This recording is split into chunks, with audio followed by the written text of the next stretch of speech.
আসসালামু আলাইকুম। স্বাগতম সবাইকে। কুকিং হাউজের আজকের আয়োজনে আপনাদের জন্য নিয়ে এসেছি দারুণ মজাদার এবং খুবই সহজ একটি পিঠার রেসিপি। আজ তৈরি করব জালি পিঠা। এই পিঠাটা অনেকটা ছিদ্রযুক্ত এবং জাল জালের মতো দেখা যায়, যার কারণে এই পিঠাটার নাম দিয়েছি জালি পিঠা। খুবই অল্প উপকরণ দিয়ে এবং খুব সহজেই তৈরি করে নেওয়া যায় এই পিঠাটি, তবে খেতে অসম্ভব টেস্টি এবং মজার। ঝটপট করে তৈরি করে নিতে পারেন, সবাই ভীষণ পছন্দ করবে খেতে। তাহলে চলুন রেসিপিটি দেখে নেই। পিঠাটি তৈরি করতে আমি এখানে 2 কাপ পরিমাণ ভেজা চালের গুঁড়া নিয়ে নিয়েছি। এই পিঠাটি চালের গুঁড়া অথবা সুজি যে কোনো একটা দিয়ে তৈরি করে নেওয়া যায়। পরিমাণে কম বেশি করে তৈরি করতে চাইলে এখানে চালের গুঁড়াটা সেভাবেই নিয়ে নিতে হবে। আমি একটা বাটিতে প্রথমে চালের গুঁড়াটা নিয়ে নেব।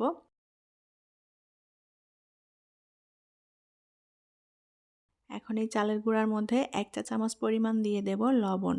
লবণটা দিয়ে চালের গুঁড়ার সাথে খুব ভালোভাবে মিশিয়ে নেব। এখানে ভেজা চালের গুঁড়ার পরিবর্তে শুকনো চালের গুঁড়া দিয়েও এই পিঠাটি তৈরি করে নেওয়া যাবে। তো চালের গুঁড়ার সাথে লবণটা খুব ভালোভাবে মিশিয়ে নিয়েছি।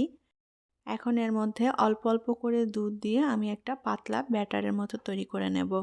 দুধটা একবারেই দিচ্ছি না, অল্প অল্প করে দিয়ে ব্যাটারটা তৈরি করে নেব। আর আমি এখানে গরুর দুধ নিয়েছি। এখানে গরুর দুধের পরিবর্তে গুঁড়া দুধ লিকুইড করেও ব্যবহার করা যাবে। আবার কেউ যদি দুধটা ব্যবহার করতে না চান, পানি দিয়েও এই ব্যাটারটা তৈরি করে নেওয়া যাবে। তো খুব ভালোভাবে নেড়ে চেড়ে আমি ব্যাটারটা তৈরি করে নিয়েছি। আর ব্যাটারটা এরকম একটু পাতলা করে তৈরি করে নিতে হবে। আর ব্যাটারটা পাতলা করে তৈরি করে নিলে পিঠাগুলো একটু ছিদ্রযুক্ত এবং জাল জালের মতো হবে। যদি ব্যাটারটা ঘন হয় তাহলে কিন্তু পিঠাগুলো ছিদ্র এবং জাল জাল মতো হবে না। ব্যাটারটা আমি খুব ভালোভাবে মিক্স করে নিয়েছি। এখন একটা সাইডে রেখে দেব। পিঠার ভেতরের পুরের জন্য আমি এখানে নিয়েছি 1/2 কাপ পরিমাণ কোরানো ফ্রেশ নারকেল। নারকেলের পরিমাণ আপনারা বাড়িয়ে কমিয়ে নিতে পারেন, যে যতটা তৈরি করবেন সে আন্দাজ মতো।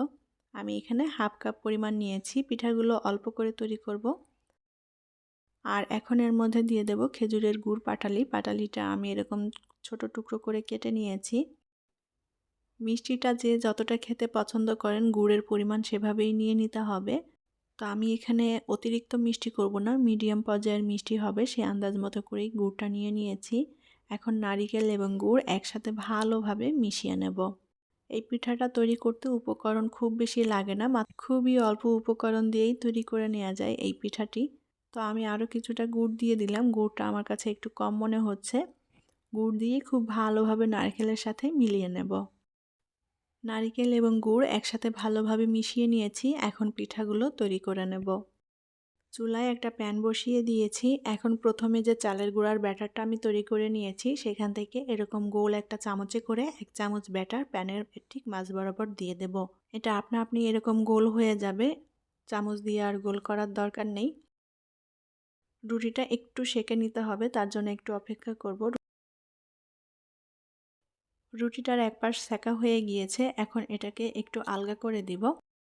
আর রুটিটা ভালো করে লক্ষ্য করলেই বুঝতে পারবেন রুটিতে অসংখ্য ছিদ্র হয়েছে, জাল জালের মতো হয়ে গিয়েছে। ব্যাটারটা একটু পাতলা করে তৈরি করে নিতে হবে, তাহলে এই রুটিটা এরকম ছিদ্রযুক্ত হবে। এখন গুড় আর নারিকেলের যে পুরটা তৈরি করে নিয়েছিলাম সেই পুরটা পরিমাণ মতো এই রুটিটার একটা সাইডে দিয়ে দেব। পুরের পরিমাণটা আপনাদের পছন্দ মতো দিবেন, যে যতটা খেতে পছন্দ করেন। পুরটা দিয়ে এখন এই রুটিটাকে এভাবে একটা ফোল্ড করে দিব। একটু চেপে চেপে দিতে হবে। চুলার আঁচটা কিন্তু অল্পই রাখতে হবে, তা না হলে পিঠাটা একেবারে পুড়ে যাবে। অল্প আঁচে পিঠাটা তৈরি করে নিতে হবে। পুরটা দেওয়ার পর পিঠার এক পাশটা সেঁকে নিয়েছি। এখন উল্টে দিয়ে অপর পাশটাও সেঁকে নেব। আমার জালি পিঠাটা তৈরি করা হয়ে গিয়েছে। এখন এটা প্যান থেকে তুলে নেব। একইভাবে আমি সব পিঠাগুলো তৈরি করে নেব। আবারও চামচে করে ব্যাটারটা 1 চামচ মতো দিয়ে দিলাম। রুটিটা যখন একটু সেদ্ধ হয়ে যাবে, রুটিটা সেঁকা হয়ে যাবে ভালো মতো, তখন এর মধ্যে নারিকেল গুড়ের পুরটা দিয়ে দিতে হবে পরিমাণ মতো। পুরটা দিয়ে রুটিটাকে ফোল্ড করে দিলেই পিঠাটা তৈরি হয়ে যাবে। পিঠাটা দুপাশটা একটু সেঁকে নিতে হবে। এপিঠ ওপিঠ উল্টে দিয়ে আমি পিঠাটা ভালো মতো সেঁকে নিয়েছি। এখন পিঠাটা আমি প্যান থেকে তুলে নেব। আর পিঠাটা দেখেই বুঝতে পারছেন পিঠাটা কতটা সুন্দর এবং আকর্ষণীয় হয়েছে এবং অসংখ্য ছিদ্রযুক্ত জাল জাল, যার কারণে এই পিঠাটার নাম দিয়েছি জালি পিঠা।